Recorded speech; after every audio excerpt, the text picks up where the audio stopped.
Most people are hungry to achieve a certain amount, make a certain amount of money, and then they get comfortable and relax, or to get a certain level of fitness and then they relax.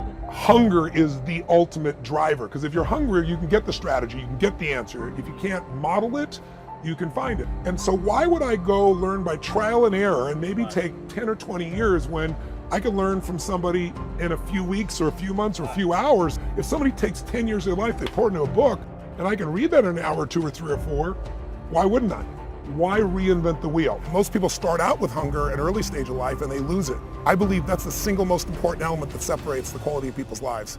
It's not just the ability to have hunger, but to sustain it. Hunger means that you want more. You want more of yourself. You want to make a bigger difference. You want to be a better parent. You want to do something more than there is today, and that you don't get satisfied. I think everybody is born with hunger. Like there's a desire to grow, to expand, to learn, and then disappointment sets in early in life for most people.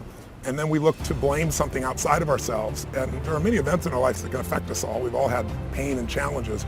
But I think if you can find within yourself the part of you that wants to constantly give something more than yourself, if you can find a mission larger than yourself, then you're more pulled to do something than trying to push yourself.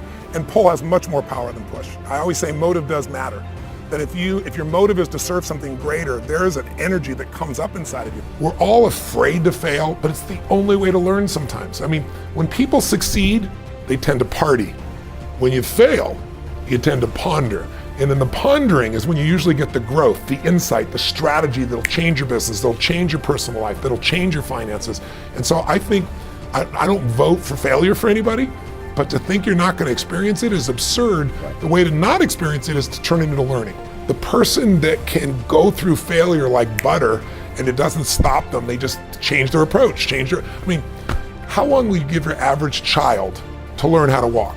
You know, before you shut them off and said you're not a walker. You know, people go, what are you, crazy? My kid's going to keep trying until he or she, is a walker. Well, that's why almost everybody walks. But singing, how many people sing? A small amount, because someone says, what's that noise you're making? Stop that, you're not a singer. Well, once you decide that, you stop trying. Failure is only when you permanently give up. If you learned anything and you apply what you've learned, failure is a stepping stone.